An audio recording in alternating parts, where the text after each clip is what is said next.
Ever wondered how people kept food fresh before electricity?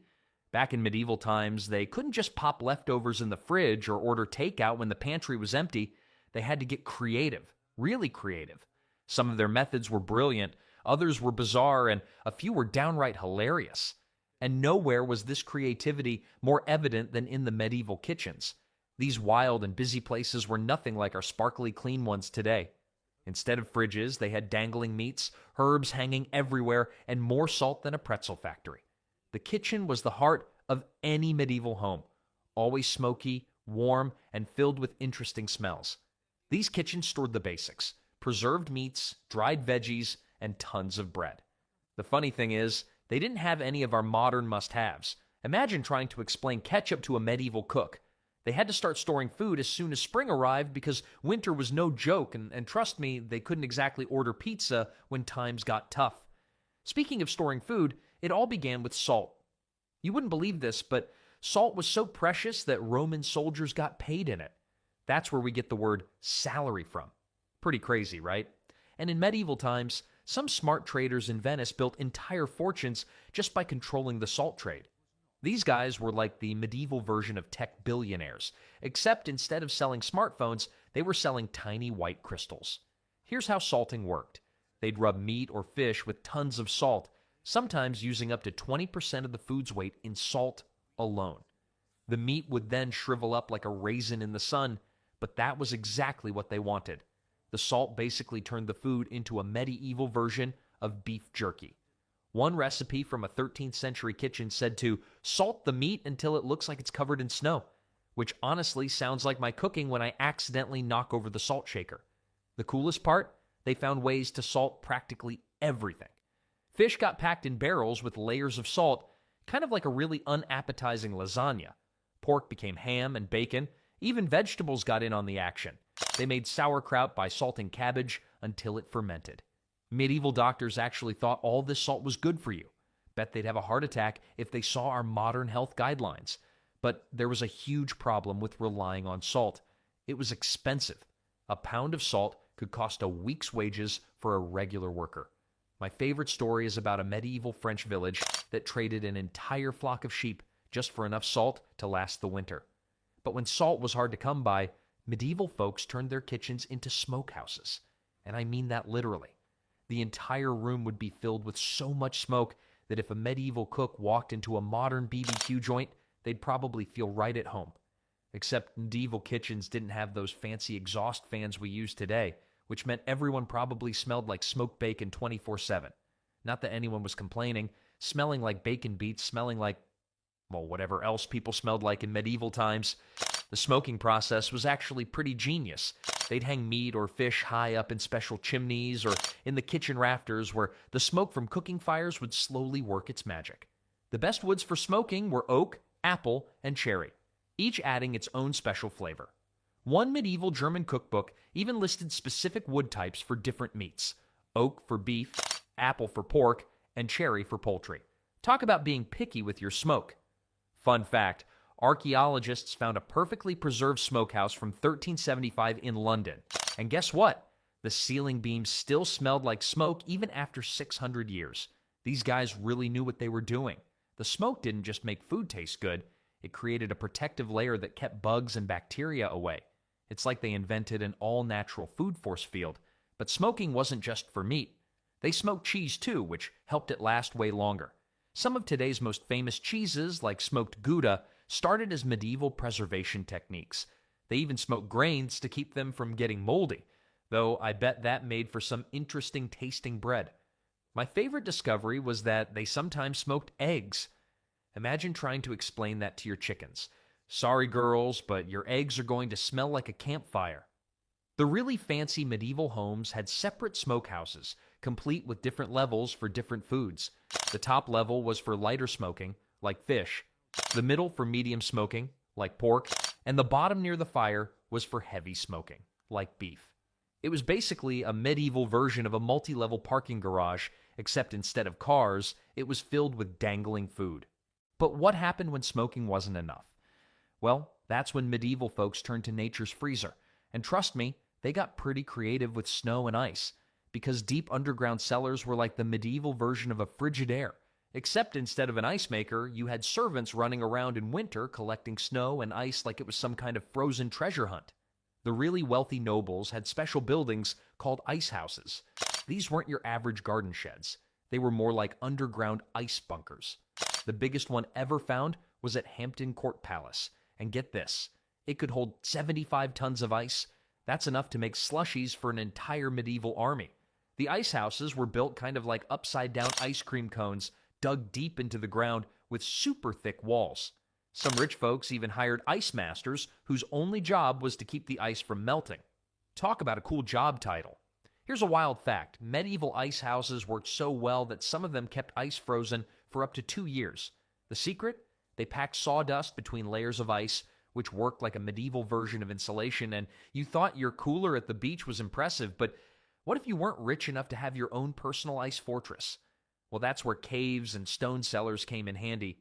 Natural caves stayed at a pretty steady 50 to 55 degrees Fahrenheit all year round, perfect for keeping food freshish. Medieval people would store their cheese, eggs, and vegetables in these cool spots. Some monasteries even built their own artificial caves just for storing wine and beer. Those monks knew their priorities. The funniest part about medieval cold storage was how they'd pack perishable food in snow during winter parties. Imagine being a medieval party planner. Okay, we need 3 barrels of wine, 2 roasted pigs, and enough snow to keep the fish from going bad. And maybe extra snow for snowball fights.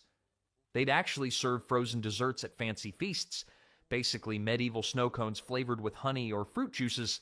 And yes, sometimes they'd write warnings like, "Don't eat the yellow snow," even back then. Some jokes never get old. But winter doesn't last forever unless you're living in medieval Iceland, and eventually all that lovely ice would melt away. That's when medieval folks had to turn to their backup plan, drying everything in sight. And when I say everything, I mean everything. Medieval people turned food drying into an art form. They dried absolutely everything that didn't run away first. Meat became jerky, grapes turned into raisins, and plums transformed into prunes. They'd string up fruits and vegetables on long ropes, hanging them from their rafters like medieval Christmas decorations. The whole house probably looked like some kind of weird food festival that never ended. Did you know they even had special drying towers? These tall buildings had open sides with wooden slats to let air flow through while keeping birds out. One famous tower in France could dry over 2,000 pounds of fruit at once. That's more fruit than a modern grocery store keeps in stock. They'd load these towers up with pears, apples, figs, you name it. The locals called them fruit castles, which honestly sounds like a way better name than food dehydrator. Some of these towers still exist today, and archaeologists found dried fruit bits stuck in the corners that are over 500 years old. Talk about ancient snacks. The really clever part was how they figured out different drying techniques for different foods. Herbs got bundled up and hung upside down, making medieval kitchens look like they were decorated by someone who really loved plants. Meat was cut into super thin strips, the thinner the better, because nobody wanted to bite into a piece of half-dried beef. That's just asking for a medieval stomachache. They even had special drying rooms with little windows that could be opened or closed depending on the weather, like a medieval version of climate control. Medieval cookbooks actually had specific instructions about drying food. One from the 1300s says, "Cut your meat as thin as a monk's patience during Lent." Another one warned, "If your dried beef bounces when dropped, you've done it right. If it shatters, you've created a weapon." They dry fish too, beating it flat first until it was practically paper thin. These dried fish were so hard, you could probably use them as roof tiles in an emergency. In fact, there's a story about Norwegian sailors using dried fish as plates. Talk about reducing your dishes. The best part about dried food, it was incredibly lightweight. A whole cow dried down to the size of a modern backpack. Armies loved this. They could carry weeks' worth of food without needing a wagon train. Medieval armies actually had special officers in charge of dried food supplies. These guys had the exciting title of Keeper of the Dry Stores, which probably wasn't the most impressive title at medieval parties. Although I bet soldiers got pretty tired of gnawing on beef jerky day after day. "What's for dinner tonight, Captain?" "Dried beef." "And tomorrow? Still dried beef? Next week?" Take a wild guess. But sometimes just drying food wasn't enough, especially in places where the weather was too humid or rainy. That's when medieval folks turned to their secret weapon, vinegar. Because the medieval world was absolutely crazy about vinegar and fermentation. You couldn't walk into a medieval kitchen without bumping into barrels of fermenting vegetables. They pickled everything, and I mean everything. Cabbage turned into sauerkraut, cucumbers became pickles, and they even fermented fish. One recipe from a medieval German cookbook just says, put it in vinegar until it stops smelling like fish and starts smelling like regret. Some historians think medieval Europeans pickled more food per person than any other civilization in history. The science behind fermentation is pretty cool. You know how your mom tells you not to let food go bad? Well, medieval people actually let food go bad in exactly the right way. They discovered that certain types of good bacteria could fight off the bad bacteria that makes you sick. A single barrel of sauerkraut could feed a family through winter and give them enough vitamin C to avoid scurvy. That's right, medieval people were fighting off pirate diseases before pirates were even cool. Tests on surviving medieval recipes showed their fermented foods had more beneficial bacteria than most modern probiotic supplements. Some monasteries had entire rooms dedicated to fermentation.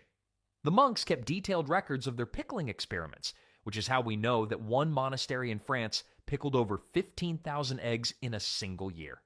Can you imagine being the poor monk in charge of that job? Brother John, what's your holy duty? Oh, I pickle eggs, thousands of them. My hands perpetually smell like vinegar, and I haven't tasted anything else in 3 years. The monks even wrote poems about pickling. There's one that goes on for 50 verses about the proper way to ferment turnips. But the real pickling champions were the Vikings. These guys took fermentation to a whole new level. They made something called lutefisk, fermented fish soaked in lye until it became jelly-like. Yes, you read that right. They deliberately turned perfectly good fish into fish jelly. Even better, they considered it a delicacy. There's an old Norse saying that translates to, "A brave man fears many things, but only a fool fears not the lutefisk." Archaeological digs have found Viking fermentation barrels that still contain traces of fish after 1,000 years, though thankfully nobody's tried to taste them. The best part about fermented foods? They actually got better with age, unlike that sandwich you forgot in your backpack. Some medieval noble families had barrels of pickled vegetables that they passed down through generations like family heirlooms. Here, son, I pass to you this sacred barrel of pickled turnips. It was your great-grandfather's dying wish that you continue adding vinegar to it. One barrel of pickled cabbage found in an English castle had been continuously maintained for over 40 years. They also used fermentation to make medicine.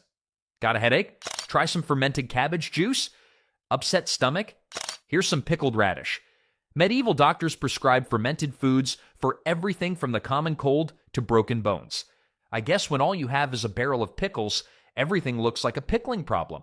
One medieval hospital went through over 50 gallons of fermented vegetable juice every month, though whether this helped the patients or just gave them something else to complain about is still debated. But if you wanted to preserve something really special, something that needed to last for years, there was an even sweeter option: honey. And the coolest thing about it? It never goes bad. Never. Scientists once found 3,000-year-old honey in Egyptian tombs that was still perfectly good to eat, though maybe don't go raiding ancient tombs for a midnight snack. Medieval people knew about honey's superpower and used it for pretty much everything. They'd pour it over fruits, meats, and even whole birds to preserve them. One recipe from a medieval cookbook suggests preserving a whole peacock in honey, because apparently regular chicken wasn't fancy enough. Medieval beekeepers were like rock stars. They had special legal protections and could even get away with trespassing if they were chasing after their bees. Records from one English manor show they paid their beekeeper more than their cook, which tells you exactly how much they valued their honey supply. A good beekeeper could manage up to 100 hives, producing enough honey to preserve food for an entire village. The really wild part is how they used honey in medicine. Got a nasty cut? Slap some honey on it. Can't sleep? Honey and warm milk. Bad case of bubonic plague? Well, honey probably wouldn't help with that, but they tried it anyway. Medieval doctors wrote entire books about honey-based medicines. One famous doctor prescribed honey water for everything from toothaches to broken hearts. though I suspect the broken heart patients would have preferred chocolate. Here's a crazy fact. Some medieval castles had special honey rooms. These were warm, dry spaces where they stored their honey-preserved foods. The walls would get all sticky from honey drips, and apparently bugs would get stuck to them like medieval flypaper. One castle's records complain about having to scrape the walls clean every spring because the honey rooms have caught more flies than food. Rich people would preserve exotic fruits in honey to show off their wealth. Oh, you've never had honey-preserved lemons from Sicily? How common. They'd serve these fancy preserved fruits at feasts, probably making everyone else feel bad about their regular old pickled turnips. Some nobles even had special honey-preserved fruit collections, kind of like medieval Pokemon cards. Gotta preserve them all. The funniest part was how they tested if honey was pure enough for preservation. They'd drop a chicken feather in it. If the feather sank too quickly, the honey was too watery. One medieval text warns, if your honey cannot hold a feather, it cannot hold your dinner. They also believed that the best preserving honey came from bees that had visited holy sites, because obviously religious bees make better honey. But what if you wanted to preserve something and make it more fun at the same time? Well, that's where alcohol came in, because nothing says food preservation like drowning your fruits in wine. Medieval people discovered that alcohol wasn't just for getting tipsy at feasts, it was actually an amazing food preservative. Fruits, vegetables, and even eggs could last for months when soaked in wine or beer. One medieval French castle went through over 100,000 liters of wine a year, and only half of it was for drinking. The rest, they used it to preserve everything from cherries to whole geese. You've got to love their logic here. This wine keeps us feeling good. Maybe it'll keep our food feeling good too. And you know what? They were absolutely right. The alcohol killed off bacteria and kept food from spoiling. Some medieval monasteries had entire cellars dedicated to alcohol-preserved foods. The monks would spend their days preserving fruits in wine and then writing poetry about it. Talk about living your best medieval life. The most popular preserved treats were drunken fruits. Basically, medieval cocktail garnishes. They'd soak plums, cherries, and peaches in spiced wine until they turned into boozy little flavor bombs. One recipe warns, these fruits will make you twice as merry as regular fruits. They even preserved meat in alcohol, though that was probably more about desperation than taste. Nothing says we're running out of options, quite like a chicken floating in a barrel of beer. Here's a weird one. They preserved eggs in alcohol. They'd crack them into barrels of wine or beer where they'd sort of pickle. Medieval taverns actually served these boozy eggs as bar snacks, because apparently regular pickled eggs weren't interesting enough. There's a story about a merchant who tried to eat 3 wine-preserved eggs on a bet and ended up singing tavern songs in Latin, and he didn't even know Latin. The really fancy folks got creative with their alcohol preservation. They'd layer fruits with different kinds of wine to create pretty patterns in the storage jars. One noble family had a special barrel where they preserved fruit in layers of red and white wine, making it look like a striped medieval flag. Real medieval Instagram material right there. Records from a royal kitchen show they spent more on preservation wine than they did on meat. Though knowing medieval royalty, they probably drank half the preservation supply anyway. But the absolute best part, they figured out that stronger alcohol worked better for preservation. This led to some, let's say, enthusiastic research into distillation. No, my lord, I'm not making extra strong wine for fun. It's for preserving these, very important royal pears. Yes, that's it. Royal pears. And there you have it. Medieval preservation done 7 different ways. From simple salt to fancy wine, they figured out how to keep their food edible through thick and thin. Next time you open your fridge, thank your medieval ancestors for figuring out all these preservation tricks. Though maybe skip the wine-soaked eggs,